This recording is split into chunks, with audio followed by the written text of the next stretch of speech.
There was something else I wanted to say and it's gone completely out of the window.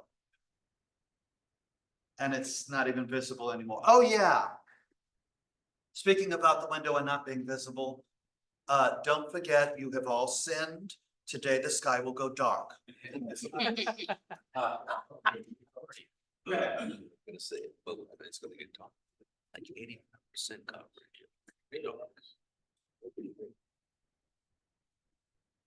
So our speaker today, I think because he's spoken this past month to the club, the new guides twice already.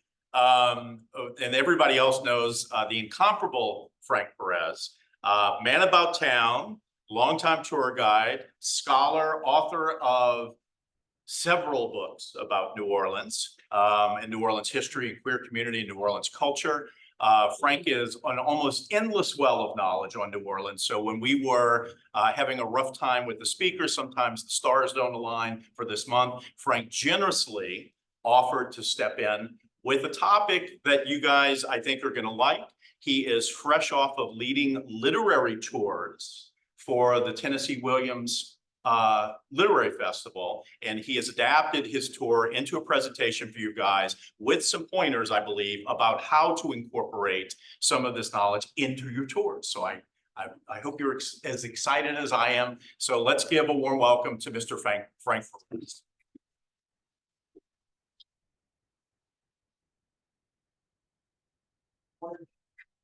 I think most of you probably are not aware, and Craig did not mention this in my introduction, but many moons ago, in a former life, I was an English professor.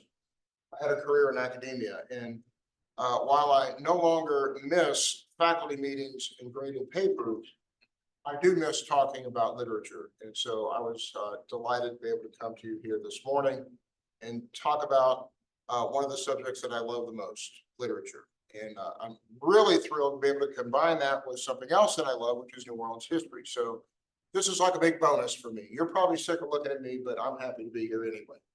So the title of my talk is Incorporating New Orleans Literary Heritage into French Quarter Tours, a Journey Through History, Genre, and History. And the reason I say genre is we tend to think of literature as like novels or poetry, but literature is much more encompassing. So I want to talk about that as well. So I suppose when most people think of New Orleans, the first thing that springs to mind is probably not literature. What do they normally think of? Maybe food, music, which is great, rightfully so. But we do have, as you know, an incredibly rich literary heritage.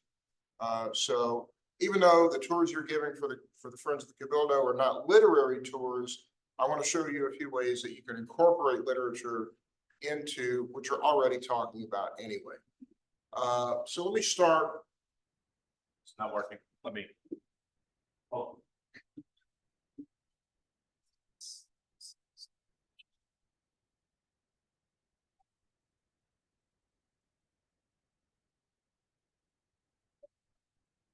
Yeah. So these are some of the big names, certainly not an exhaustive list. There are a lot of other writers that I did not include here, but I think most of you are probably familiar with most of these names. If you are not familiar with all these names, make a mental note of the ones that are not familiar to you, and your homework assignment is to Google and learn about them. Okay. I'm not going to talk about these people today. I'm going to talk about people that are often not talked about. And so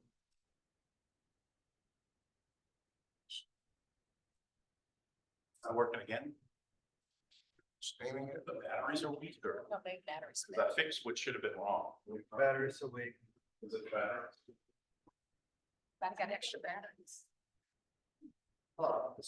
So, what I really want to focus on is kind of nuts and bolts for you as tour guides is how to go beyond just pointing out this is where Tennessee Williams lived, or this is where Truman Capote lived, or this is where Francis Parkinson Kynes lived. And that's good to do. It's a way to get literature in, but you're really just not even scratching the surface. Anybody familiar with these images? This is 1014 Dumaine. That was Tennessee Williams' last place in the French Quarter. And this is 7-Eleven Royal. You may not be aware, but there's no plaque on the wall. But upstairs is where Truman Capote lived. When he wrote his first breakthrough novel, a novel called Other Voices, Other Rooms. So it's great to point out where writers lived. But if that's all you do, you're missing an opportunity to go into a little bit more detail. And so that's what I want to. Change the batteries. I'll advance it for you. Sorry, Bob. Sorry. So that's kind of what I would like to talk to you about today. Can we go to the next slide, Manuel? Yeah. Frank, may I ask, what's the address of Truman Capote? 7-Eleven one. All right. It's the hat shop. It's right next to your house. Yes. So this is kind of scary looking, but this is kind of the structure of what I want to talk to you about today. So I start with sight because we're all tour guides. We need something to look at while we're talking. So I want to talk about what you can talk about at each of these sites. Whether or not they're on your tour, you can always incorporate. So we'll talk about George Washington Cable, this great author from the 19th century. That's why Madame John's Legacy is named what it is, because of a short story set there. So we'll talk about that. What can you talk about? Well, the short story that he set there is called Petite Poulette, and which is French for what? Chicken. And it's all about race relations and free people of color. And so that's a great opportunity to explore that. And the genre is a short story. Ursuline Convent, I think, is on many of our tours. You may not be aware, but Sister Marie Hachard was one of the original Ursuline nuns who wrote a series of letters to her father back in France about life in the convent. She also wrote little sketches about some of the nuns that had passed away, and also the Eucharistic procession when they moved into their new convent. So letters are an opportunity, and those letters give us great insight into French colonial New Orleans, as well as opens an avenue to talk about religion in the colony.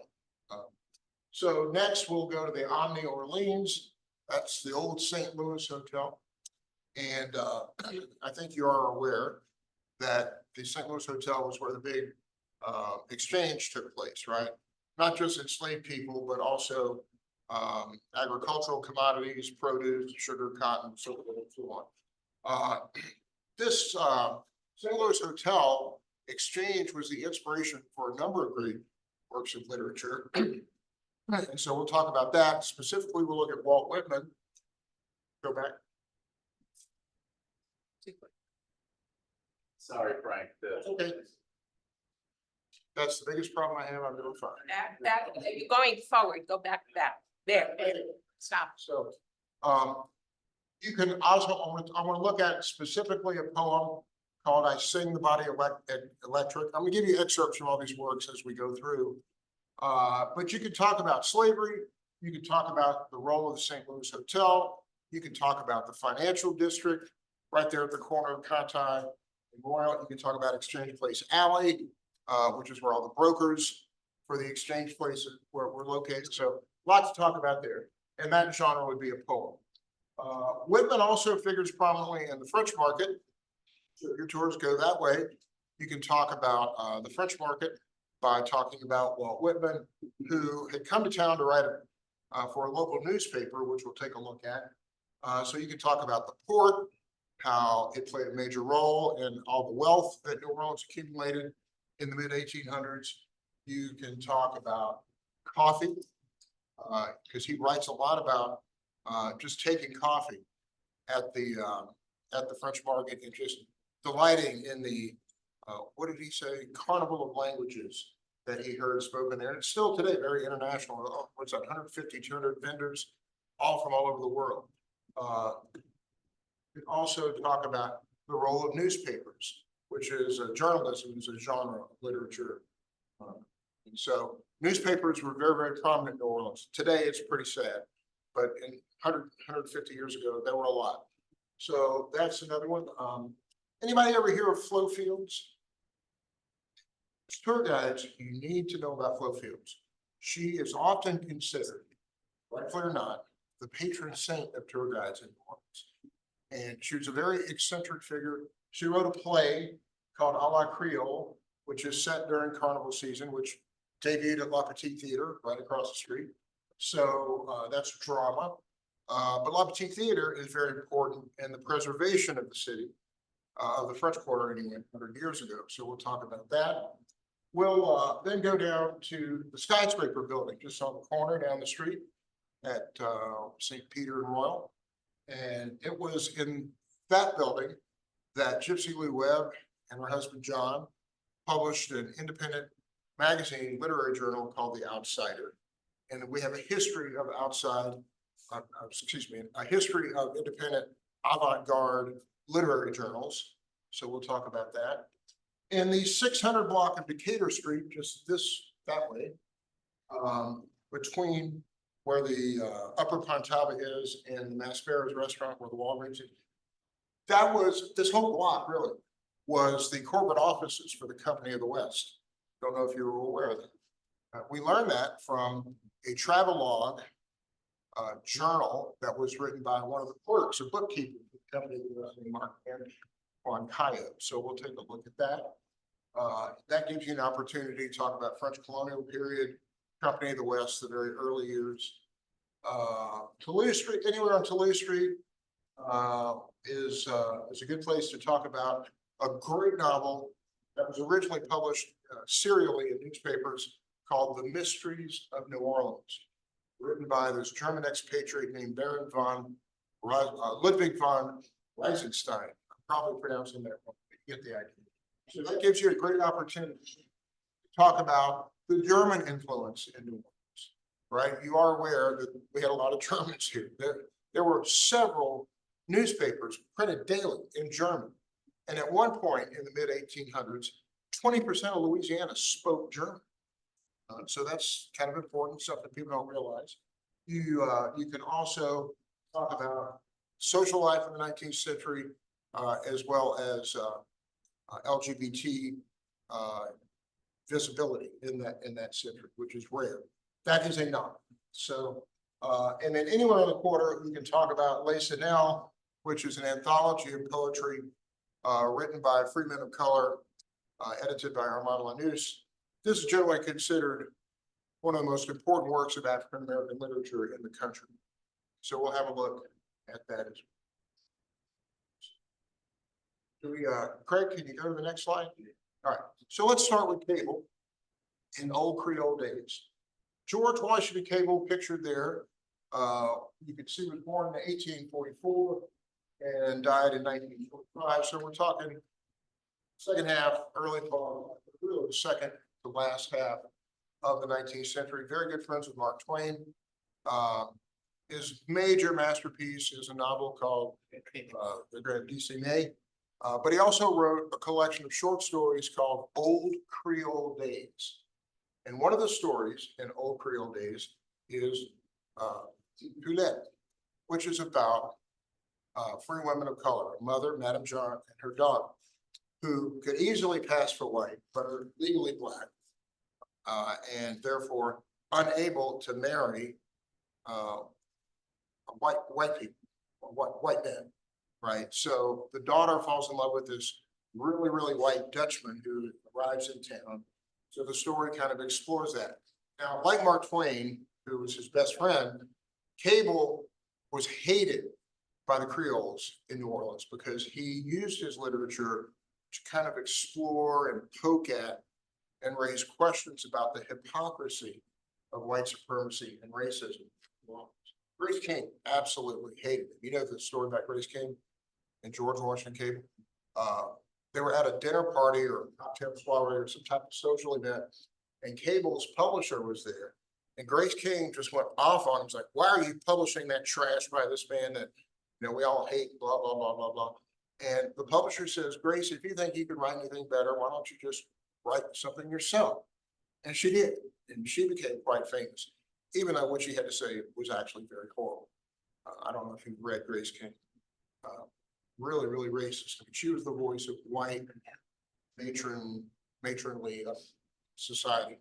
Anyway, but let's look at an excerpt. Let's go to the next slide. This is from T. Poulet. The mother says, "There is no place in this world for us poor women. I wish that we were either white or black."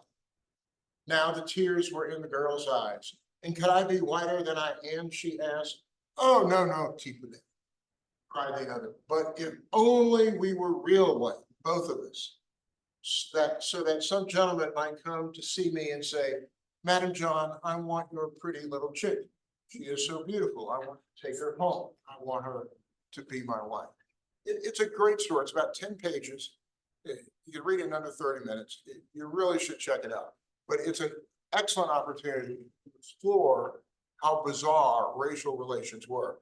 And that you can parlay into massage, you can parlay it into socioeconomic issues, whatever.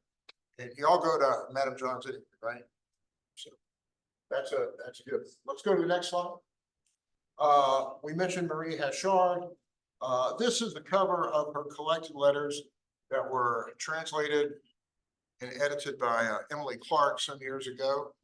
I bought my copy in the 1850 house. I don't know if it's still there. Is Sarah still here? She just left, okay. So it's basically 4 letters from Hachard to her father. It's the obituary letters recounting the lives and deaths of some of the original Ursulines, and an account of the procession organized in 1734. I want to look at one quote, and this probably rang a bell. She writes to her father, "In the end," describing New Orleans in its early years, "in the end, the devil has a great empire. But this does not take away from us the hope of destroying him with God's love. Not only do debauchery, bad faith, and all the other vices reign here more than in any other place, but they do so in abundance." From the very beginning. She's writing in the late 17th. 200 years later, it's still true, right? This is also the passage that gave rise to Shannon Lee Doughty's excellent book, Building the Devil's Empire. If you haven't read that book, you should. That is an amazing, amazing book. Shannon Lee Doughty's done a lot of excavation in the French Quarter at a number of sites. So if you're not familiar with that, the work of Shannon Lee Doughty, you should be. So anyway, all right, let's go back to Whitman, or let's go to Whitman at the came to New Orleans in 1848 to work for a newspaper called The Crescent. He was originally from New York, but was sent down here, spent maybe 7 months here, but those 7 months really, really impacted his later work. Now, his masterpiece, you may be familiar with or recall, was a collection of poetry called Leaves of Grass, the first edition of which was published in 1855.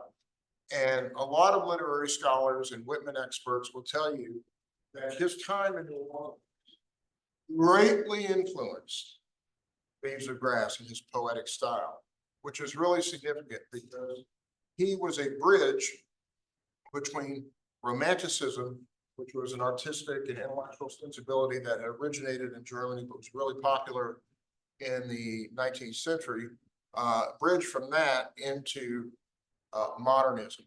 And we could spend an hour talking about that, but I don't think that's super important. The point is that Whitman was often considered the first true American poet. And because of his innovations and leading into modernism, pretty significant figure. And none of that would have happened had he not been here in New Orleans. So that's another contribution that New Orleans has made to the national literary scene that has often gone unrecognized. But he did witness slave auctions at the St. Louis Hotel, which inspired him to write a poem we're going to look at in a moment.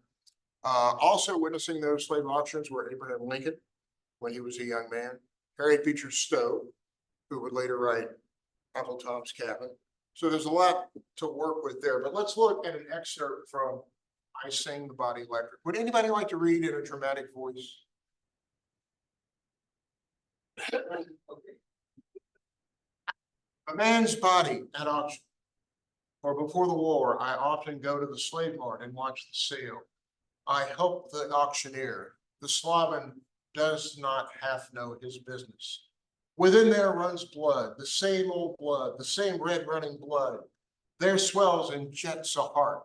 There, all passions, desires, reachings, aspirations. Do you think they are not there because they are not expressed in parlors and lecture rooms?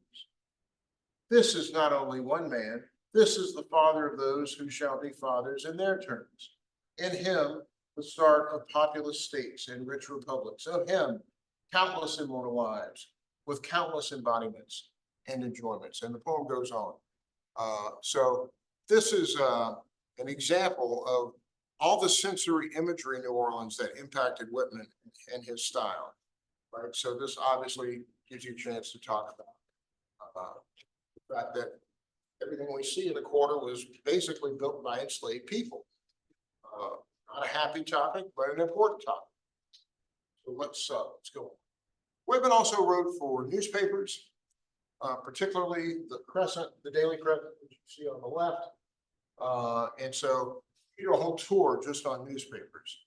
The image you see on the right, I felt like I had to include because whenever I talk about newspapers, I have to talk about Dr. Rudnay, which I hope you're familiar with. If you're not, Dr. Rudnay published the very first, right here in the French Quarter, published the very first daily African-American newspaper in the United States. And the image you see is a plaque that was recently, when I say recently, like maybe right before COVID, put on his tomb in St. Louis #1, which we unfortunately did not go to. But yeah, so here's Flo Fields.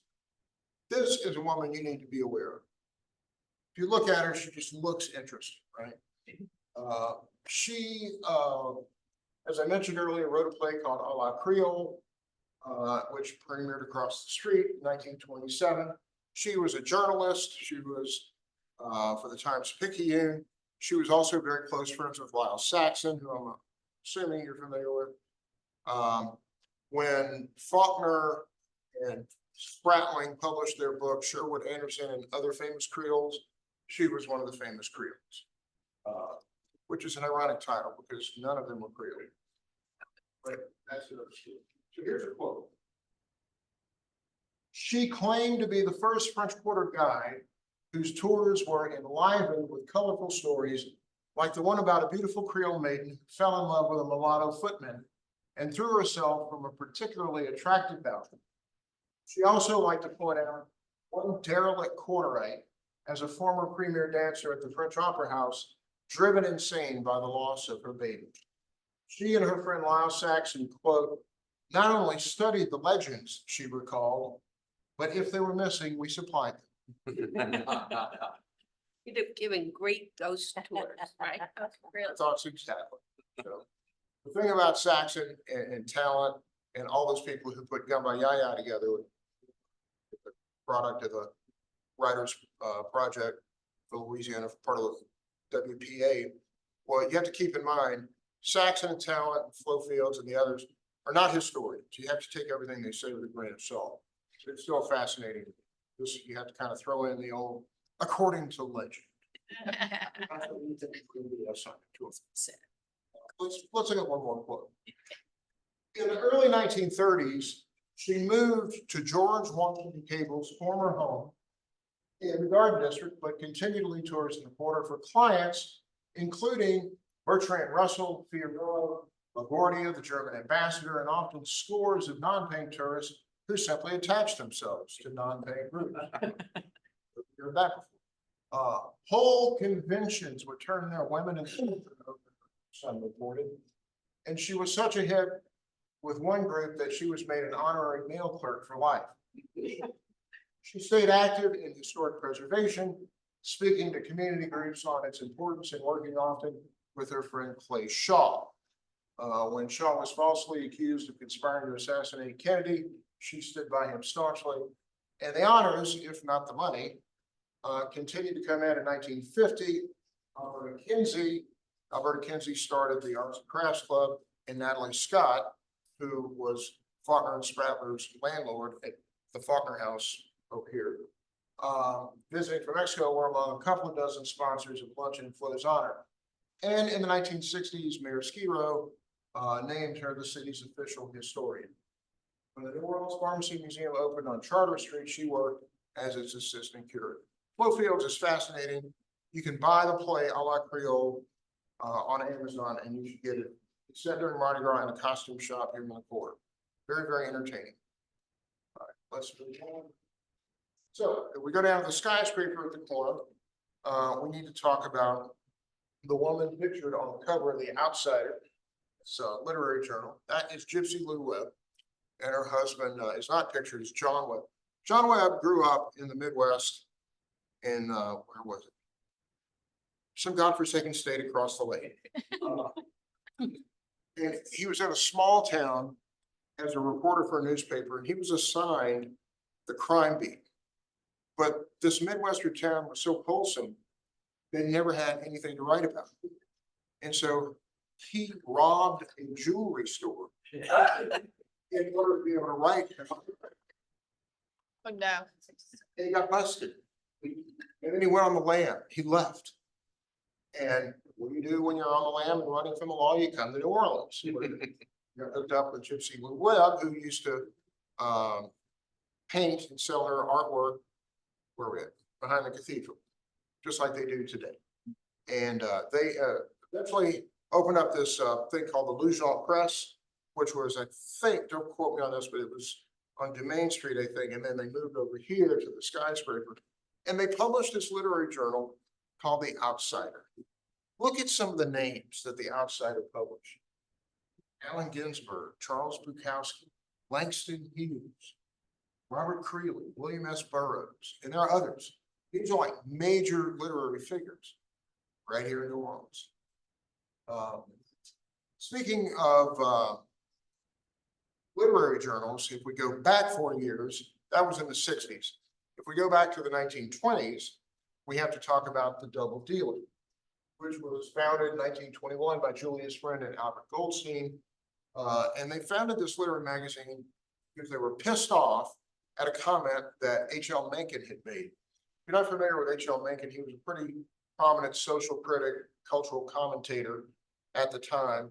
And he had not very nice things to say about the South. He called it a culturally desolate wasteland and Sahara of arts and blah, blah, blah. So they're like, we'll show H.L. Mencken. And they start this little journal. And they publish, look at these people. Hart Crane, Ezra Pound, Sherwood Anderson, Amy Lowell, Thornton Wilder, and the very first works of William Faulkner and Ernest Hemingway. Not too shabby, right? Lincoln eventually came around and said he was wrong. John Shelton Reed, who wrote a wonderful book called Dixie Bohemia, which you should read, circle in the 1920s, said that it was a rallying point and gathering place for the writers and writer impersonators of New Orleans emerging Bohemia. It only lasted 5 years. They published about 42 issues. Steve, who has the Dauphine Street Bookshop, which is on Charters, has copies of this, or at least did recently. Let's go to the next. Okay. If you've not read this book, you need to read this book. This is a book called The Company Man, The Remarkable French Atlantic Voyage of a Clerk for the Company of the Indies, Marc-Antoine Caillet, who had a career with this corporation. He was a bookkeeper, writes about leaving France and coming here. And he writes in great detail. And he's just keeping a journal for himself. It's like a diary. He's not editing it for an audience. He's not trying to impress people. He's very honest. He talks about his sexual conquest with women. He talks about cross-dressing and dressing in drag for Mardi Gras. You know, earliest written reference to Carnival in New Orleans is in this book, and it has to do with the drag performance. So there. But in the book, we get firsthand accounts of the following things: how enslaved people were transported from the mouth of the river to present-day Algiers in great descriptive detail.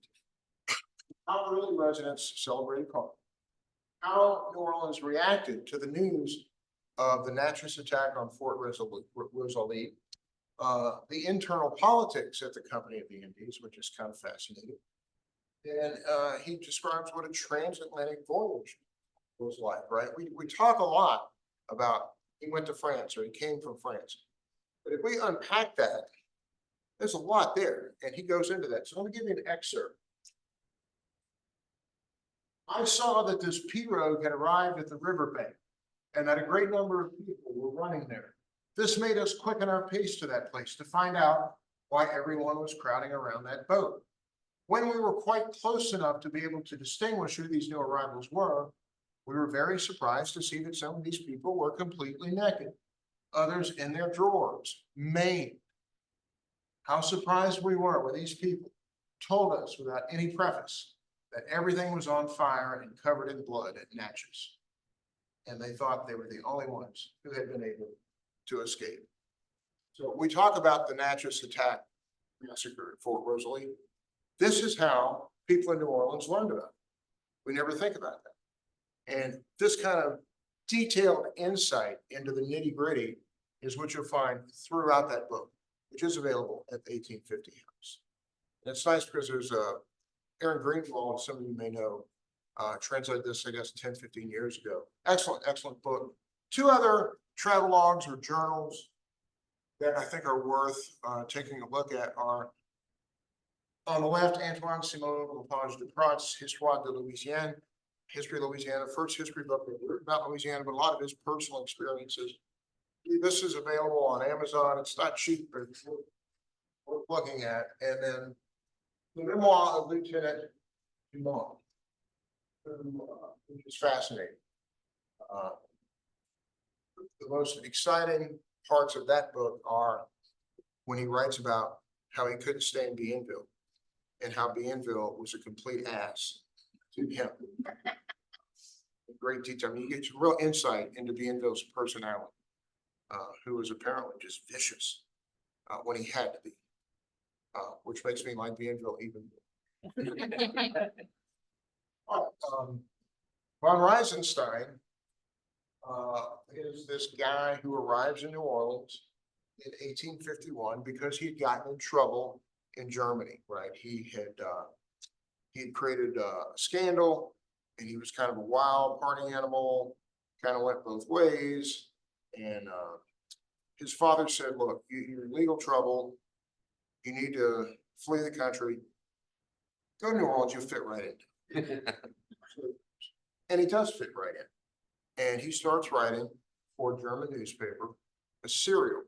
And eventually, all these articles or chapters, if you want to call them that, were put together into a novel. And it's called The Mysteries of New Orleans. His father wrote, on returning to Munich from my mission, I found my son Ludwig absent. It was only after several days of searching in town that he was at last discovered in Brunnthal, a resort for residents in Munich, where he had quartered himself together with a friend of his persuasion, a young Count Voltolini, and both of them had been living it up at my expense. And the dad was pissed off. Now, was he gay? I don't know, probably bisexual. He not marrying a woman and having kids, so he may have been gender fluid or bisexual, whatever the name for that is this year. Let me give you another quote. New Orleans is the Miran, which was a resort in Europe, of the United States for lesbian ladies, where they hold their mysterious gatherings, unhindered and unseen by the Argus eyes of morality until now. We find them in clubs of 12 to 15, all along the entire left side of the New Basin. They have lost their earlier location at Lake Pontchartrain. Did you know there was a colony of lesbians on Lake? No. We could not, they were driven out in part through the efforts of old McDonough. John McDonough, perhaps. A person many of whom suspect was gay himself. We could not determine whether they had resumed their previous location now that McDonough has been dead for several years. The moon smiled knavishly, and the stars glittered with delight as they spotted Cupid flying down Toulouse Street, blushing red from head to foot, with flaccid bow.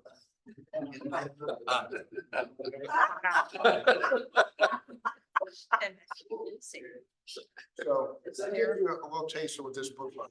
It's highly entertaining. And when it was published, people went berserk. The moralists, people like, this is obscene and you shouldn't be writing about this.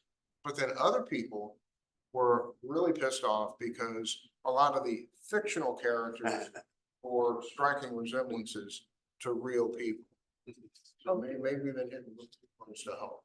So, the person who edited this book into English is a guy named Roland. We have a quote from him.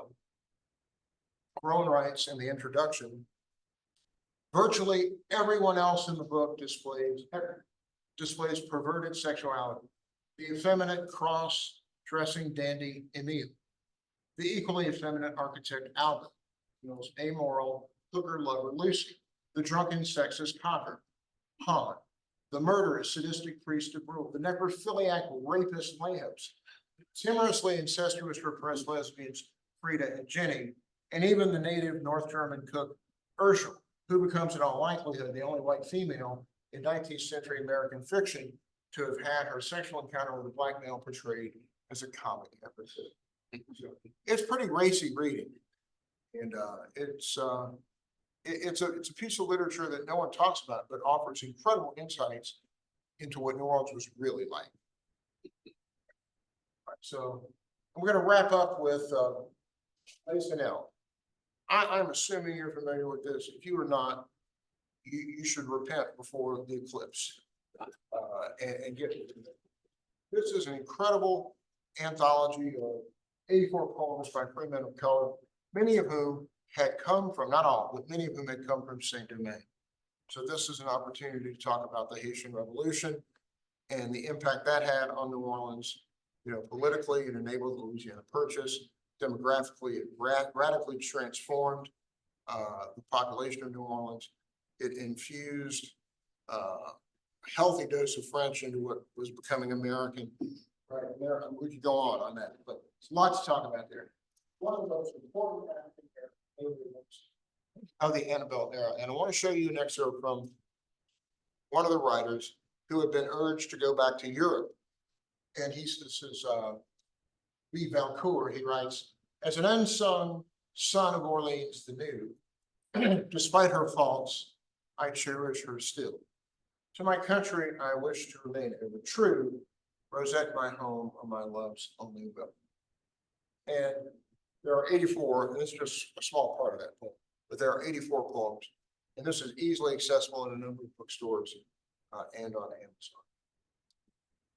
So, go back one. The last slide I want to end on is this picture of a lady holding a camera. And I want you and your viewers to think about literature, not just as a subject in and of itself, but as a lens through which to discuss larger history. Why? Because literature is about life, and life is about everything, right? So it's an easy way to incorporate literature.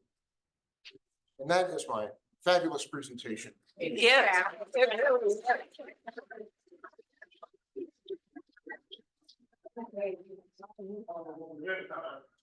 Yeah, but I've got time for questions. One interesting thing you said about Cable and that she hated him, and you called it the Creole. You talking about the French, Spanish Creole? I am not going to attempt to define Creole. I define. But it was just interesting the way you said that but you, yeah. Not going there. He represented, let's call it progressive thought.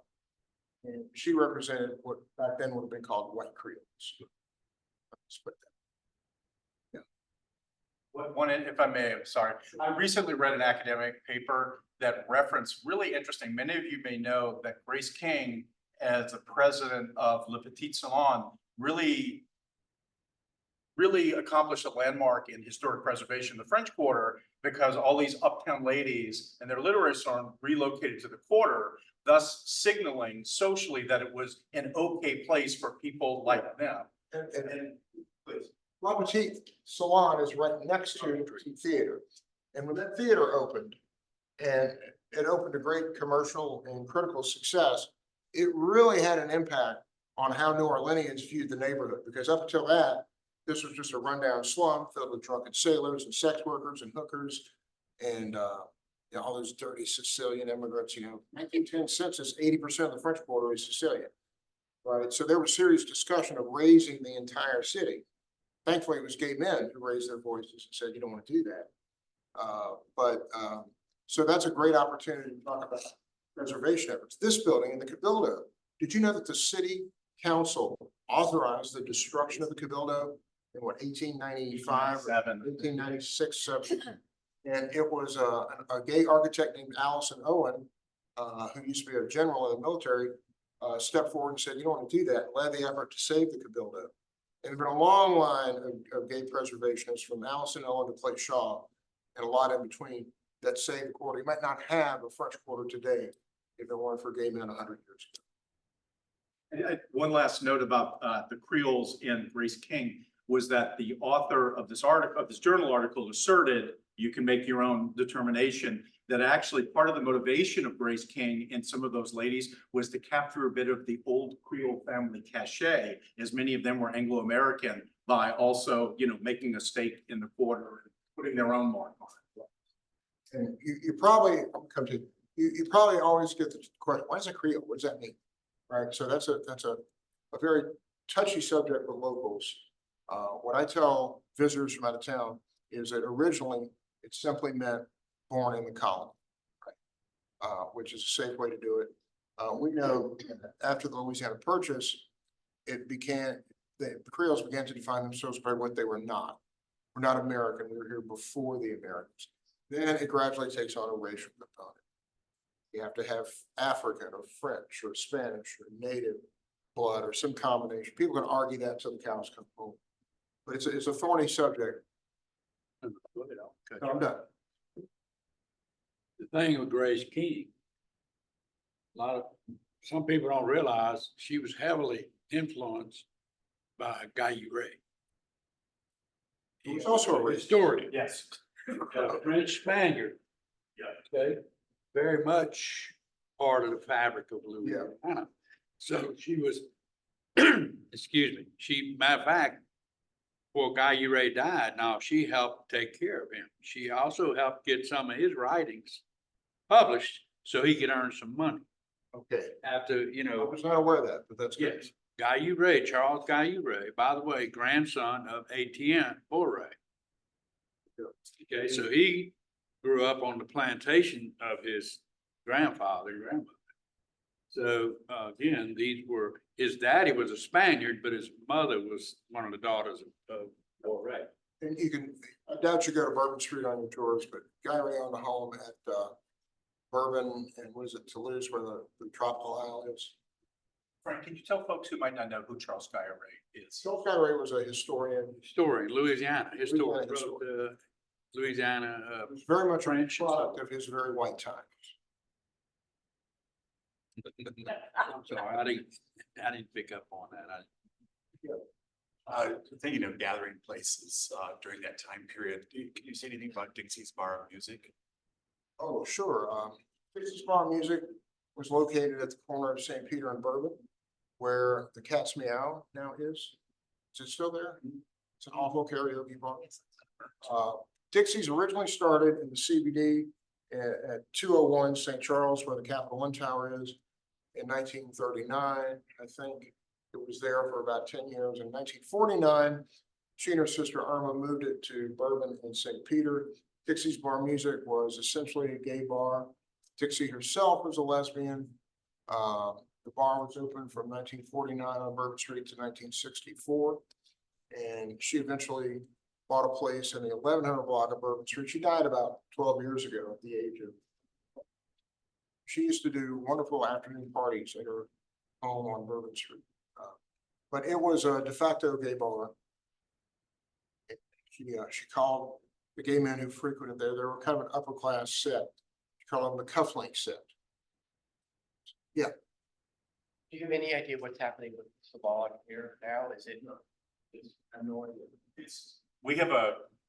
I know somebody who's a member, they're still active. And if people ask, the upper 2 stories are actually rented out.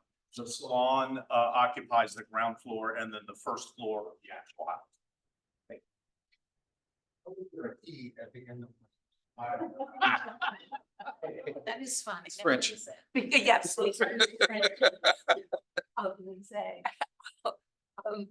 Will we have access to your slides? I think they were, If you want to share them, I they were have. co- I don't share the slides personally, but I think you're recording this, right? Yes, yes, so. Okay. It's the office for. Anybody else? Well, thank you very much for your comments. Excellent. Really was good.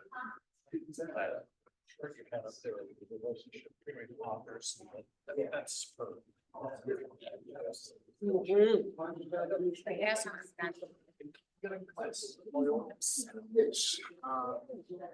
Yes.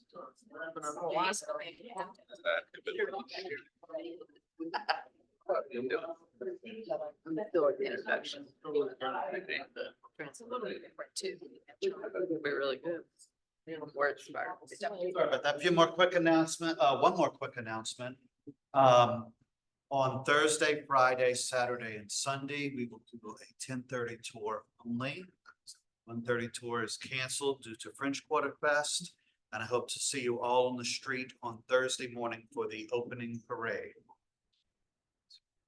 Keep an eye out for me. If you're at the very beginning of the parade, you won't see me because I'm running around like a chicken with the head cut off. But I do manage to walk down Bourbon to about St. Peter before I